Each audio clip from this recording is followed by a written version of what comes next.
सया मणो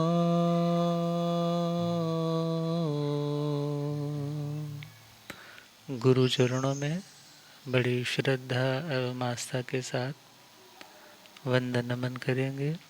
एक बार श्रवण और दूसरी बार पीछे बोलने का प्रयास करेंगे। जी हाथ जोड़ गोरानो मेरी वंदना। जी हाथ जोड़ गोरानो एक बार वंदना हजार बार वंदना। एक बार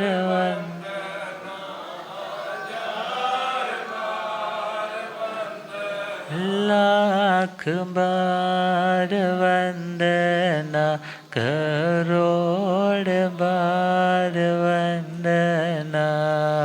लाख बार करोड़ बार वंदना। जी हाथ जोड़ गोरानो मेरी वंदना। जी हाथ जोड़ गोरानो डगमग डोले नैया मेरी। डगमग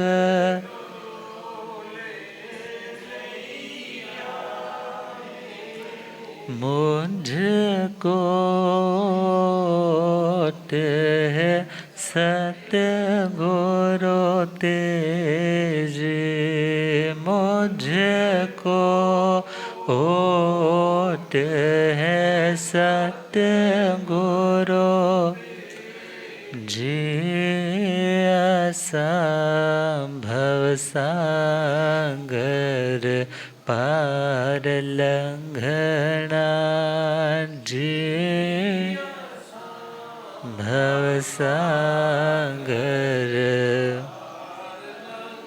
जी हाथ जोड़ गोरानो मेरी वंदना। जी जोड़ गोरानो अनंत अनंत शांति के निकेतन शासनपति श्रमण भगवान महावीर स्वामी के पावन चरणा अरविंदों में हार्दिक भावना वंदन नमन। मेरे अंधेरे जीवन को रोशनी प्रदान करने वाले परम उपकारी आगम ज्ञान के भंडार आगम ज्ञाता आगम पुरुष जिन शासरतन हिमाचल केसरी उपाध्याय भगवंत श्रद्धे गुरुदेव श्री जितेंद्र मुनि जी महाराज साहब के पावन चरण कमलों में हार्दिक भावना वंदन नमन। आदरणीय विद्याभिलाषी श्री सुब्रमण्य जी, धर्म सभा में उपस्थित धर्मानुरागियों, सुशीलवती माताओं एवं बहनों, असीम पुण्योदय से भाग्योदय से आप सबको संतों का समागम और वीतराग वाणी श्रवण करने का पावन सुअवसर प्राप्त हो रहा है। श्रवण कर रहे हैं 4 चीज़ें जो परम शांति के लिए परम आवश्यक है, जो एवरलास्टिंग पीस के लिए इंडिस्पेंसेबल है, जिनके बिना तो चल ही नहीं सकता। और जो बातें भगवान ने शास्त्र में फरमाई, उन्हीं भावों को हम समझने का समझाने का प्रयास कर रहे हैं। चत्तारी परमंगाणी दुल्लहाणी ह जंतुणो। माणो सत्तं सुई सद्धा संजमम्य वीर्य। चार चीज़ों की प्राप्ति आसानी से नहीं होती और अक्सर व्यक्ति को किसी वस्तु की कीमत का अंदाज़ा दो बार ही होता है। पहला, जब तक वस्तु मिली नहीं तब तक, जब तक वस्तु मिली नहीं तब तक, और जब मिली हुई वस्तु हाथों से चली जाए दूसरा तब। दो ही बार एहसास होता है। और जब तक वस्तु पास रहती है तब तक व्यक्ति उसकी अहमियत को इवैल्यूएट नहीं कर पाता। कारण, जब तक वस्तु इन अबंडेंस मिल रही हो, बहुतायत में मिल रही हो, तो व्यक्ति को लगता है कोई थोड़ी नहीं है, सब कुछ है, ठीक है। मगर भगवान कहते हैं ये मनुष्य जन्म भी बड़ी दुर्लभता से मिला है। दुर्लभता का मतलब जिसे प्राप्त करने के लिए बड़े दुख सहे हैं। रोजी रोटी कमाने के लिए, घर बनाने के लिए, बिजनेस सेटल करने के लिए भी कितनी दौड़ धूप व्यक्ति करता है। मगर इस मानव देह, मानव शरीर, मानव देह रूपी भवन को प्राप्त करने के लिए भी तो कुछ इन्वेस्ट किया होगा, कुछ हमने इसके लिए कंट्रीब्यूट किया होगा। तो देखा जाए तो वो चार बातें जो मनुष्य बनने के लिए अनिवार्य है, बिना इसको किए व्यक्ति मनुष्य के देह में नहीं आ सकता। कल बताया था पहला पॉइंट, जो व्यक्ति प्रकृति से, स्वभाव से भला होता है। दूसरा पॉइंट, जो व्यक्ति प्रकृति से विनम्र, विनयशील, हम्बल, डाउन टू अर्थ होता है, किसी का तिरस्कार नहीं करता है, नया वैर का बंध नहीं करता है। और तीसरा, जो व्यक्ति दयालु होता है। और चौथा, जो व्यक्ति ईर्ष्यालु नहीं होता। आज मनुष्य बने हैं ना, तो ये चार चीज़ों की आत्मा ने कमाई की थी, तो आज मनुष्य बने हैं। और आज यदि मनुष्य बनकर के इससे विपरीत कर्म किए जा रहे हैं, तो याद रखना, दोबारा से बड़ी जल्दी से मनुष्य तन मिलने वाला नहीं। और यदि कॉन्टिन्यूसली, लगातार, without any break, incessantly flow ऐसे चलता रहे कि आज मनुष्य हूँ, अगले जन्म में फिर मनुष्य बनो, अगले जन्म में फिर मनुष्य बनो, तो भगवान फरमाते हैं ऐसा कॉन्टिन्यूसली वाला काम 8 बार हो सकता है। कितनी बार? 8 बार। और ये ज़रूरी नहीं है कि 8 बार लगातार मिल जाए, मगर हाँ, यदि 8 बार मीन्स लगातार मिलता रहे तो 8 बार, उसके बाद बीच में कोई ना कोई हॉल्ट आएगा, या त्रियंच गति में जाएगा, या देव गति में जाएगा, या वो व्यक्ति नरक गति में जाएगा। फिर वहाँ से निकल करके 7वीं नरक वाला निकला हुआ तो सीधा मनुष्य भी नहीं बनेगा। अर्थात मनुष्य बनने के लिए आत्मा को इन गुणों की उपासना, आराधना, साधना, प्रैक्टिस करनी ही पड़ेगी। और यदि आज बने हैं तो बिना मेहनत के नहीं बने हैं, सिर्फ बोल दे कृपा से बने हैं, ऐसा भी नहीं। एफर्ट किया है, मेहनत की है, पुरुषार्थ किया है, तो उसी पुरुषार्थ का फल हमें आज मिला है। मगर आज यदि व्यक्ति मदहोशी में आकर के अपने कर्तव्यों को भुला करके चलेगा, तो यह मनुष्य तन हमेशा रहने वाला नहीं है। और क्या पता ये हमारा 8वां ही भव हो। यदि लगातार भी सपोज हम मनुष्य बन रहे हो, तो क्या पता ये 8वां ही हो। तो अगला कब मिले कुछ नहीं कहा जा सकता। और जैसे हम कई बार सुनते हैं कि 84 लाख जीवा योनियों में घूमकर भटक करके आत्मा मनुष्य भव में आती है, तो ये भी कोई ज़रूरी नहीं है कि 84 लाख में चक्कर लगाने के बाद ही मनुष्य बनेंगे, अकॉर्डिंग टू जैनिज्म। ये भी कुछ फाइनल नहीं है कि 84 लाख योनियों में, स्थानों में जन्म लेकर के फिर ही मनुष्य बनेंगे, बल्कि उससे भी ज़्यादा टाइम भी लग सकता है, उससे भी ज़्यादा भटकना हो सकता है, और कोई उससे पहले भी आ सकता है। तो मिले हुए अवसर का अवसर मिलना अपने आप में एक सौभाग्य है, अच्छा अवसर मिलना, मगर उस मिले हुए अच्छे अवसर का लाभ उठाना ये और भी समझदारी प्लस सौभाग्य की बात है। तो 4 बातें बड़ी मुश्किल से मिलती है, नसीब होती है। पहला, मानव का तन। किसका तन? क्योंकि नरकों में छित्तरपरेडी हो रही है, मार कुटाई ही हो रही है, वहाँ पर तो धर्म करने के लिए फुर्सत ही नहीं है, रिलैक्सेशन ही नहीं है।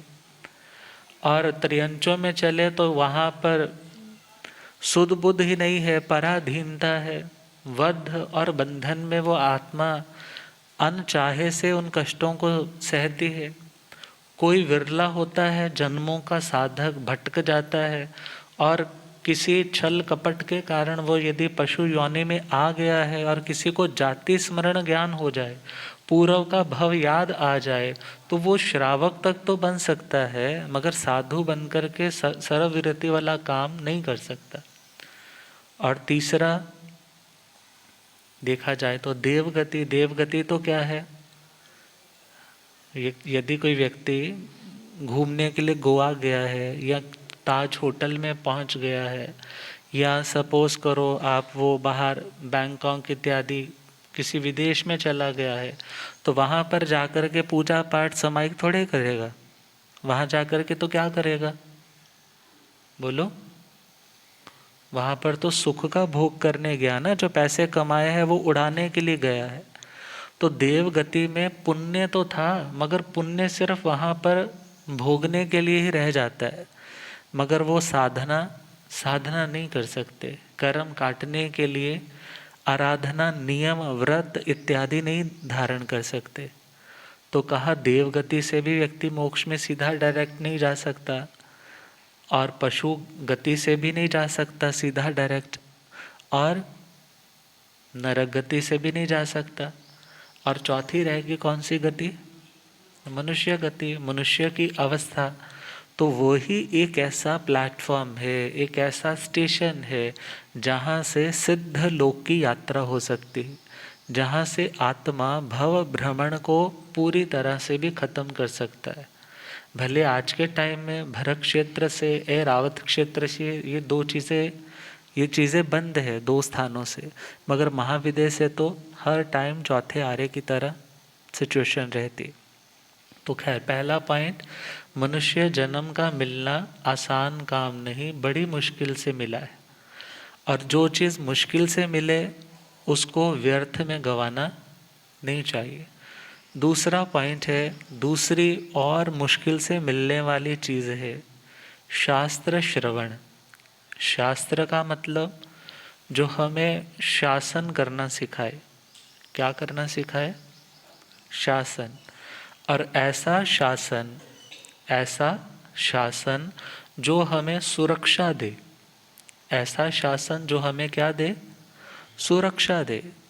तो शासन कौन सा?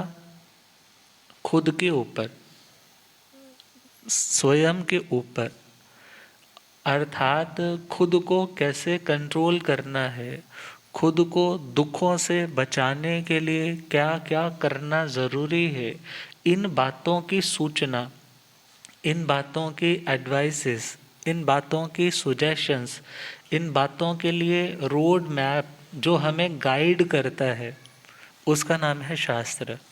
उसका नाम क्या है? जैसे आजकल आप लोग बहुत से ऐसे हैं जो दुभोटा पहली बार आए होंगे, बहुत से ऐसे हैं जो आते रहते होंगे। अब गाड़ी में गूगल मैप ऑन करके, हाँ, वो बताएगा ना कि यहाँ पर खाई है, यहाँ पर सड़क है, यहाँ पर जगह है आगे, यहाँ नहीं है। अब उसने आपको अपनी जानकारी के अकॉर्डिंगली बता दिया कि यहाँ ब्रिज टूटा हुआ है, जितना भी अपलोडेड होगा वो सारा बता देगा। अब शास्त्र भी तो हमें बता रहे हैं ना कि यदि तुम शांति के मंजिल तक पहुंचना चाहते हो, एवर लास्टिंग पीस तक पहुंचना चाहते हो, परम शांत दशा को पाना चाहते हो, तो ये रास्ता है। यहाँ पर खाई है, यहाँ पर सड़क है, यहाँ पर वृक्ष है। हाँ, सारी चीज़ें बताएंगे।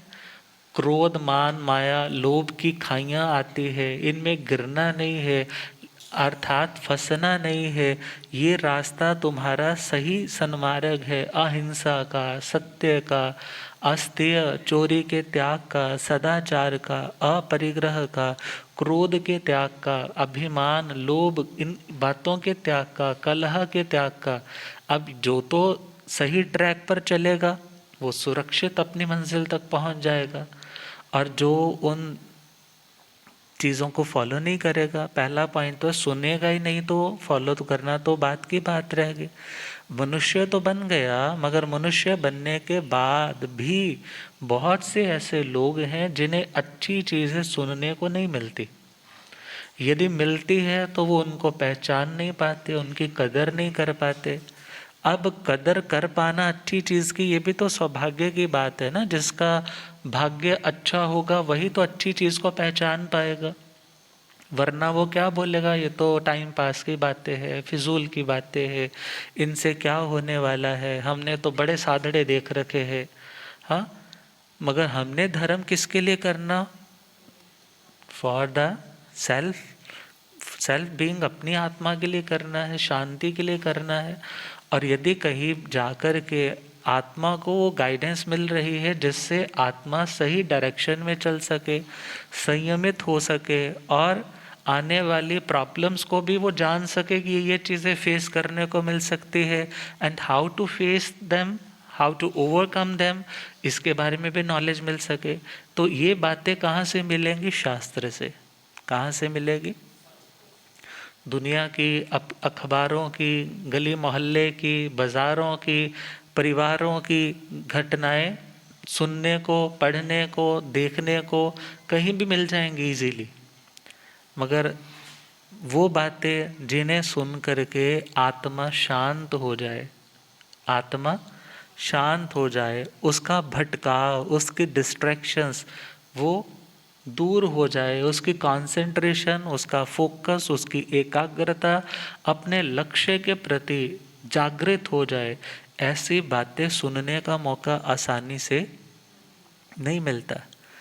भड़काने वाले तो आपके घर में बहुत से रिश्तेदार आते होंगे, गली पड़ोस के आते होंगे, तेरी सासें में है, तेरी सासों में है। हाँ, मगर घर में आग लगी हो तो उसको बुझाने वाला तो आपका कोई रिश्तेदार समझदार आता है। मगर जब दो धिरों में, दो पक्षों में विवाद चल रहा होता है तो मजे लूटने वाले और आग को और बढ़ाने वाले, भड़काने वाले तो बहुत मिल जाते हैं। मगर उस समय बिना किसी स्वार्थ के, निष्पक्ष भाव से, हर जगह शांति हो, इस भाव से दोनों को संभालने वाला बोल कर के ही संभालेगा ना, सुना कर के, समझा कर के ही तो समझाएगा। शब्द आंदा ना, समझा बुझा के, समझा बुझा के। वैसे तो बुझई बोध अर्थ में, प्राकृत में बुझई शब्द बनता है, और संस्कृत में या हिंदी में चले तो बोध अर्थ आएगा। तो और यदि हम सिंपल स्लैंग में चले, नॉर्मल ले मैन लैंग्वेज में चले, तो बुझाना मतलब जड़ी अग लगी है ना उन्हों समझाना और बुझाना, समझा भी देना, और जो अग लगी हुई अंदर उन्हों बुझेगी तभी तो बोध जागेगा ना।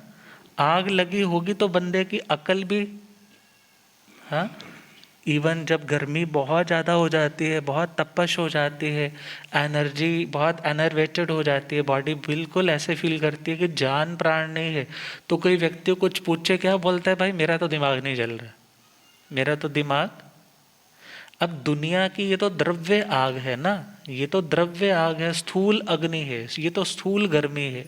मगर जो भीतर की भावों की जलन है, कषायों की जलन है, अज्ञानता के कारण जो व्यक्ति खुद ही तप रहा है, औरों को तपा रहा है, तो वो आत्मा को बोध की ओर बढ़ने नहीं देते। मगर जब सत्संग में आते हैं तो गुरुजन भगवान की बातें सुना करके आत्मा को समझाते भी हैं, बुझाते भी हैं। समझाते भी हैं और बुझाते भी हैं। जो आग लगी उसको बुझाते हैं, समझाते हैं, सही ट्रैक पर बढ़ने की दिशा देते हैं। तो दूसरा पॉइंट, अच्छी नेक सलाह जो आत्मा के हित के लिए हो, जो आत्मा की सच्ची प्रोग्रेस के लिए हो, वो बातें सुनने का मौका हर व्यक्ति को, बोलो, नहीं मिलता। दुनिया की निंदा की, चुगली की, लड़ाई की, झगड़े की बातें सुनने का अवसर मिल सकता है, इजीली मिल सकता है। हमारे सोए हुए सुप्त संस्कार जाग जाए, किसी से झगड़ा था, शांत हो गया, मगर किसी ने आकर के फिर तिल्ली लगा दी, फिर इंस्टिगेट कर दिया, तो दोबारा से आप भड़क गए। कभी ज़िंदगी में उदासी का टाइम आया था, किसी ने आकर के फिर वैसी बात कर दी, फिर तो आप उदास हो गए। मगर आपको शांति मिल सके, आपको सही दिशा मिल सके, ऐसी बातें सुनने का मौका, ऐसी बातें सुनने का मौका आसानी से, इजीली नहीं मिलता। इसलिए भगवान ने क्या कहा, सत्संग की प्राप्ति मनुष्य बनने के बावजूद भी सबको प्राप्त नहीं होती। तभी तो पूज्य श्री क्रांति मुनि जी महाराज तो गाया करते थे, दसी मेरे माल का कोई ये हो जई था, दसी मेरे माल का कोई ये हो, जिथे बैठ के मैं तेरा भजन करा, दसी मेरे कोई हो जय था, जिथे बैठ के मैं तेरा, जिथे दुनिया दा कोई शोर ना होवे, तेरे बिना गल कोई होर ना होवे, जिथे दुनिया दा कोई शोर ना होवे, तेरे बिना गल कोई होर, सुना ते सुनावा प्यारा इको तेरा नाम, सुना ते सुनावा प्यारा इको, जिथे बैठ के मैं तेरा भजन, हर पासे घूम फिर मैं हारिया, अपने ही कोल तू बुला ले प्यारिया, हर पासे घूम फिर मैं हारिया, अपने ही कोल तू बुला ले,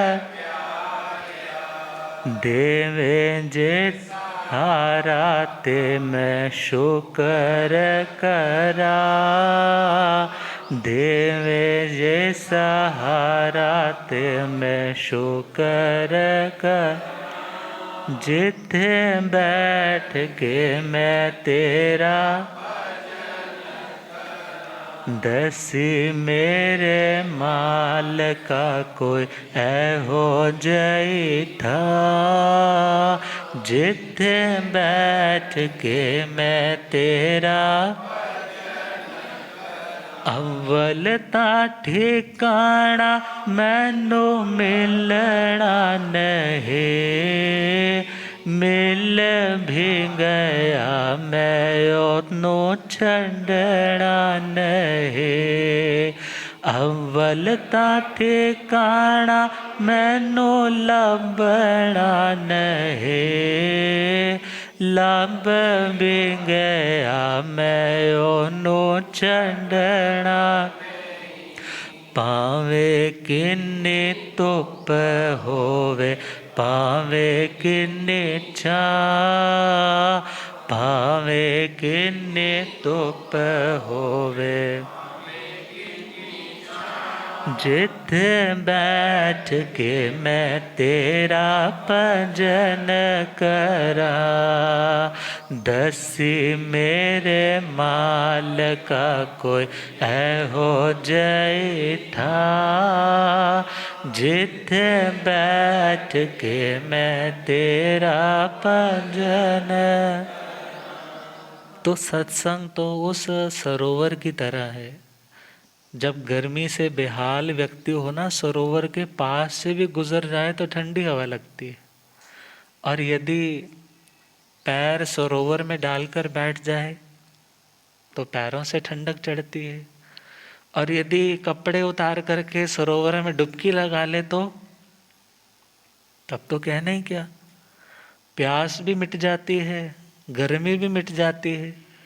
अब वो तो द्रव्य स्नान है। वो स्नान कौन सा? द्रव्य का मतलब बाहर का, द्रव्य का मतलब बाहर का। मगर सत्संग भाव स्नान करवाता है। भाव मतलब भावना, मन की चीज है, आत्मा की चीज है। अंदर जो तपश है ना, क्रोध की, जले रहते हैं, पुण्य रहते हैं, बड़बड़ाते रहते हैं, अंदर ही अंदर। जुबान से तो थोड़ा बोलते हैं, अंदर से ज्यादा बोलते रहते हैं। अभिमान बहुत, ईगो बहुत, खुद को प्रूव करने के चक्कर में अपना कितना नुकसान कर जाते हैं वो भी ध्यान नहीं जाता। मगर व्यक्ति ये नहीं सोचता कि मुझे प्रूव नहीं करना, मुझे तो खुद को इम्प्रूव करना है। मुझे क्या करना है? खुद को।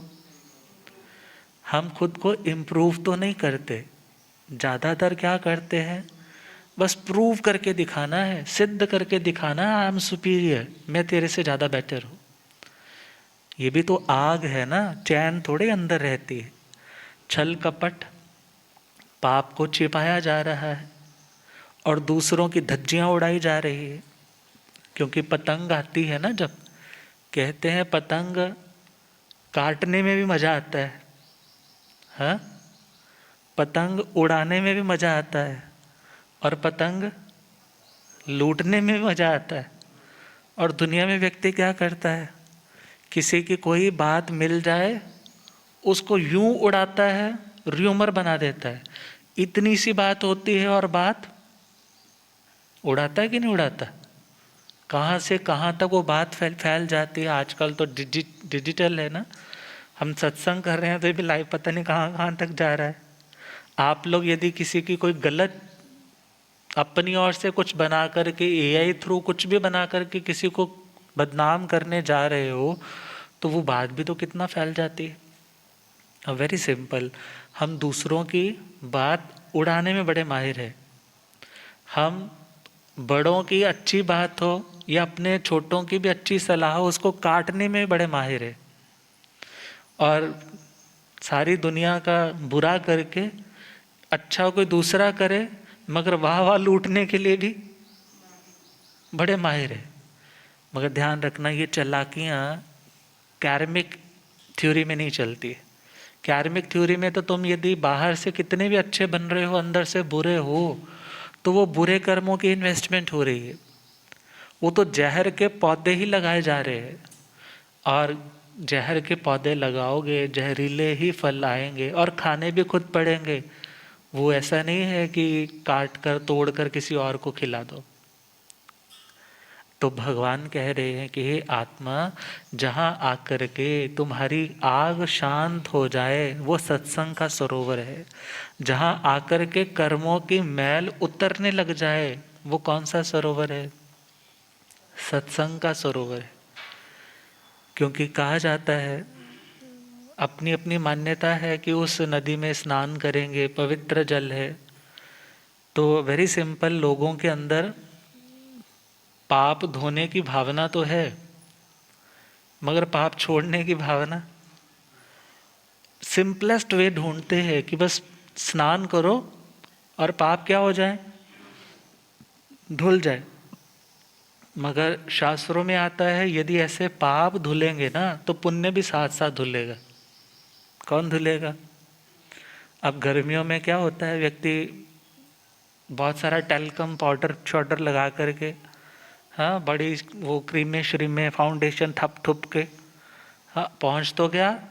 अब सपोज वो नहाने के लिए गया है, पसीने की बदबू भी आ रही है साथ में मिक्स हो करके, मगर कुछ कुछ फ्रेग्रेंस भी है, मगर जब स्नान करेगा तो मैल भी उतरेगी और बोलो क्रीमें भी उतरेंगी नहीं उतरेंगी, फ्रेग्रेंस भी उतरेगी कि नहीं उतरेगी।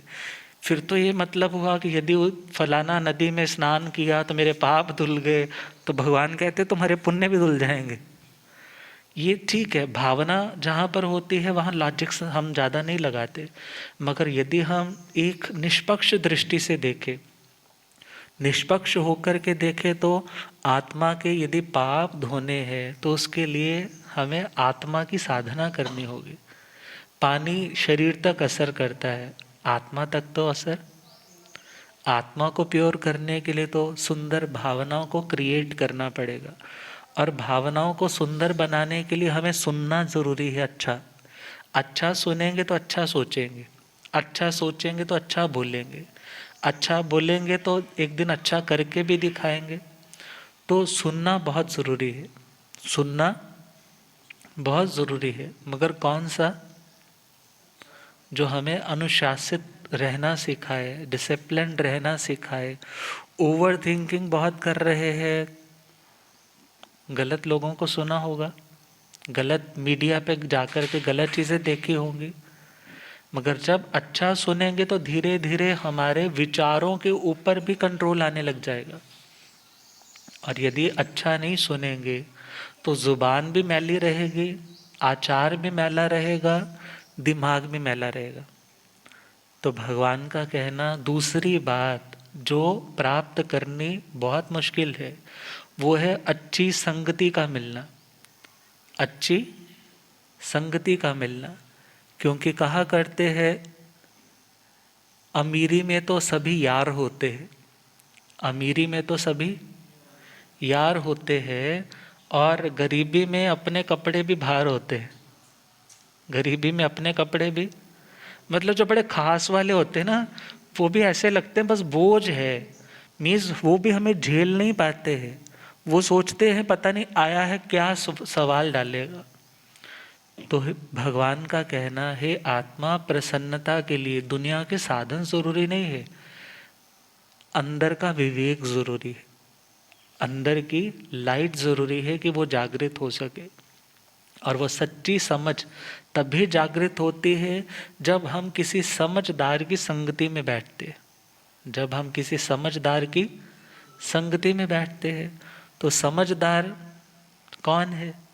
हमारे लिए तो अरिहंत भगवान है, तीर्थंकर भगवान है, और उन्हीं की बातें जो सुनाए, जो ज्ञान की बातें सिखाए, उनकी संगति में बैठना भी बड़े नसीब की बात है। यदि आप इस स्थान तक पहुँचे ना, तो जब मत्था टेको ना तो एक आशीर्वाद तो गुरु महाराज देते हैं, एक आशीर्वाद खुद को भी दिया करो, शाबाश बहुत भाग्यशाली है, वडभागी है तू, आज कहाँ पहुँच गया। सारा दबोटा गांव तो नहीं आ गया, कौन आया? जिसका भाग्य बहुत ऊंचा था वही इस दरवाजे तक पहुंचता है। मीन्स अच्छी संगति में आना अपने आप में सौभाग्य की बात है। तो दो बातें होगी, और अक्सर हम जिस चीज़ को अप्रिशिएट नहीं ना करते, it means we don't know the value of this. और हम जिसको अप्रिशिएट करते हैं, इट मीन्स हम उसकी वैल्यू को जानते हैं। यदि अच्छी जगह पर आकर के खुद को खुश किस्मत समझते हैं तो आप अगेन एंड अगेन बार बार उस अच्छी जगह पर आ सकोगे। और यदि बुरे लोगों की सोहबत करके, संगति करके उनको अप्रिशिएट कर रहे हैं तो माया संसार आपको खींचेगा।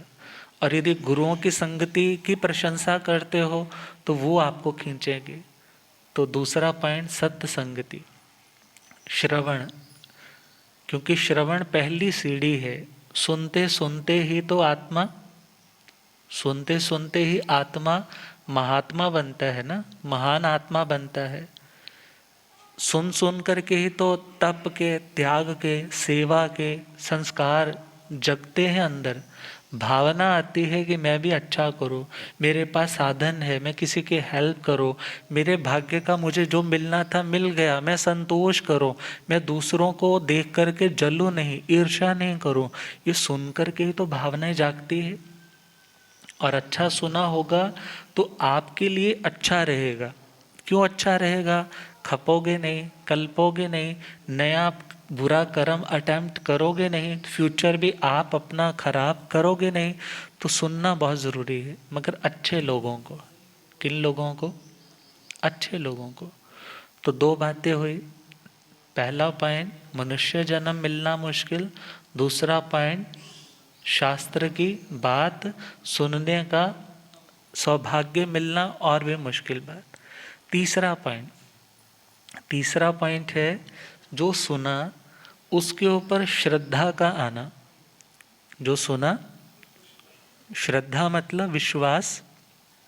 क्योंकि हम जब किसी चीज़ पर फेथफुल नहीं होते हैं, किसी चीज़ के प्रति डेडिकेटेड नहीं होते, जिस चीज़ को हम ये सोचते हैं पता नहीं है या नहीं है, पता नहीं इसका फ़ायदा होगा नहीं होगा, हाँ, जब हम कश्मकश में चल रहे होते हैं तो इट मीन्स हमारी श्रद्धा संशय में है, डावाडोल है। गुरुदेव पधारे।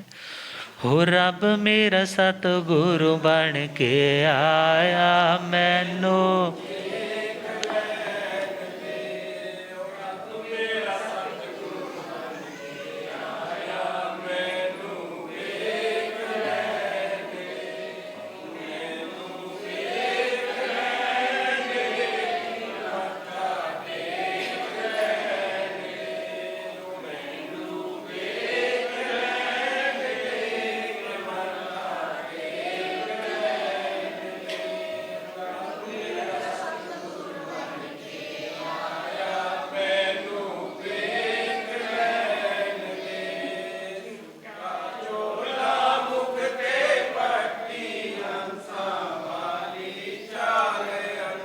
ओ चिट्टा चोला मुक्ते पट्टे हंसा वाले चाल, हो थे झुकदा है संसार मैनो, हो थे झुकदा है संसार मैनो। हो रब मेरा सतगुरु बन के आया मैनू,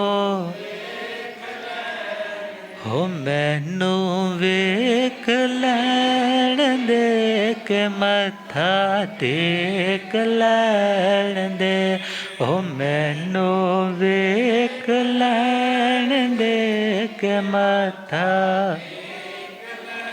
हो रब मेरा सतगुरु बन के आया मैनू।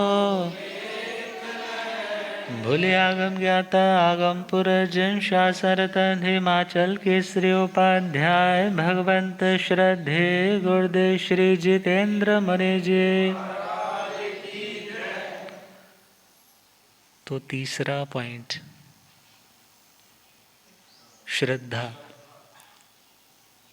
श्रद्धा के बिना, विश्वास के बिना आपकी घर गृहस्थी भी नहीं चल सकती। और वो रिश्ता जो मोक्ष तक लेकर के जा सकता है, यदि वहाँ पर श्रद्धा नहीं है तो बार बार गुरु बदलते रहोगे, बार बार अलग अलग दरवाज़ा बदलते रहोगे। मगर जब श्रद्धा आ गई, एक बार श्रद्धा आ गई ना, इट मीन्स एक बार अमृत चख करके देख लिया। एक बार अमृत चख लिया तो फिर बार बार विष चखने का भाव नहीं आना चाहिए। अर्थात श्रद्धा, जो सुना, जो पढ़ा, जो गुरुओं से सीखा, अब उसके ऊपर विश्वास आ जाए। सपोज वेरी सिंपल, क्रोध करना अच्छा नहीं है, इस पर श्रद्धा करो ना कि गुस्सा करना अच्छा। गुस्सा करना अच्छा नहीं है। मगर जब व्यक्ति अपनी ओर से सेल्फ मिथ क्रिएट कर लेता है, फैब्रिकेट कर लेता है, सोच बना लेता है कि नहीं नहीं जी, कभी कभी गुस्सा करना बहुत ज़रूरी होता है और गुस्सा करना दुनिया चलाने के लिए अनिवार्य है, मगर गुस्सा करने से अपनी शक्ति कम होती है। गुस्सा करने से अपनी शक्ति कम होती। साइंटिफिक मेडिकल रिसर्च के अकॉर्डिंग देखें तो ज़्यादा गुस्सा करने वाले व्यक्ति को बीपी की प्रॉब्लम, हार्ट की प्रॉब्लम, हार्ट रिलेटेड ही बीपी, पैनक्रियास की प्रॉब्लम, ज़्यादा घुट घुट के, क्योंकि कुछ लोग तो गुस्सा एक्सप्रेस करते हैं ना बाहर चिल्ला चिल्ला कर, कुछ बाहर एक्सप्रेस नहीं करते, अंदर ही अंदर घुटते रहते हैं।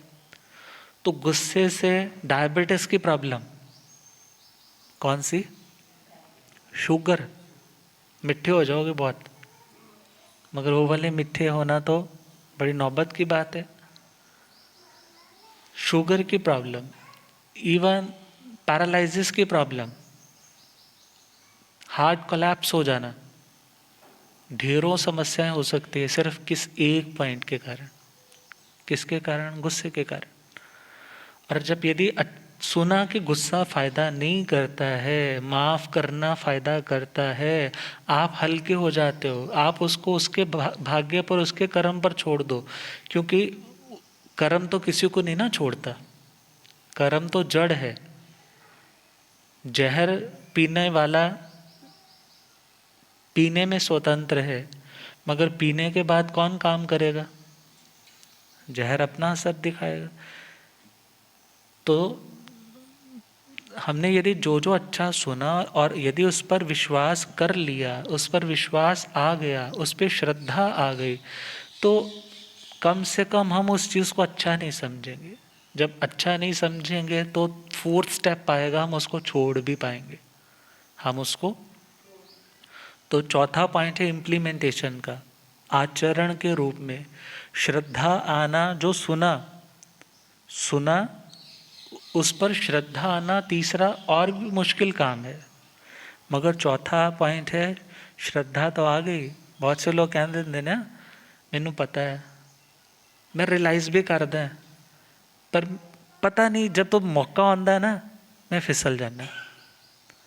मीन्स इम्प्लीमेंट करना, उसको प्रैक्टिकली ज़िंदगी में ट्रांसलेट कर पाना, ये और भी मुश्किल साधना है, और भी मुश्किल काम है। मगर जो इसमें भी सफल हो जाता है, उसकी ज़िंदगी बिल्कुल पीसफुल हो जाती है। ये ज़रूरी नहीं है कि बाहर सारे सर्कमस्टांसेस उसके अनुकूल अकॉर्डिंगली चलने लग जाते हैं, मगर हाँ, वो व्यक्ति अंदर से बहुत पीसफुल हो जाता है।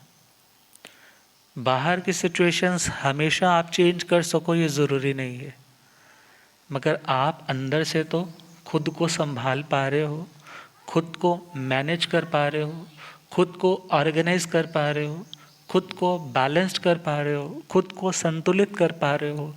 कुछ संतुलन बनाने के लिए किसी गलत जगह पर नहीं जा रहे, किसी गलत तरीके से खुद को, उस गम को भुलाने के लिए कुछ करने नहीं जा रहे, या सुसाइडल होकर के खुद को ख़त्म करने के लिए नहीं जा रहे। तो ये सारी चीज़ें वन बाय वन, एक से बढ़कर एक है। मनुष्य जन्म मिलना बहुत मुश्किल, उससे भी मुश्किल शास्त्र की बातें सुनने का मौका मिलना, और जो सुना उसके ऊपर श्रद्धा विश्वास का आना कि नरक भी होता है, स्वर्ग भी होता है। दिख नहीं ना रहे तो बहुत बार कह ही देते ना, किन्ने देखे, किन्ने देखे स्वर्ग, किन्ने देखा नरक, मगर हमें नहीं दिख पा रहा। मगर हम यदि शास्त्र पढ़े, आगम पढ़े, जिन्होंने देखा उनकी नज़रों से देखे। अंधे व्यक्ति को थोड़ा ही दिखता है कि बाहर क्या है, सूरज है या अंधेरा है। अंधे के लिए तो सब कुछ क्या है। मगर नज़रों वाला यदि कुछ बताता है, भाई ये रास्ता, आगे पत्थर है, आगे सांप है, आगे ये है, ये घर आ गया तेरा, यदि आंखों वाले पे एतबार करेगा तभी तो आगे बढ़ेगा ना। मगर विश्वास ही नहीं है। विश्वास ही नहीं है तो याद रखना आपके घर के रिश्ते भी नहीं चल सकते। और यदि निश्चय में देखें, दुनिया वैसे विश्वास करने लायक नहीं है।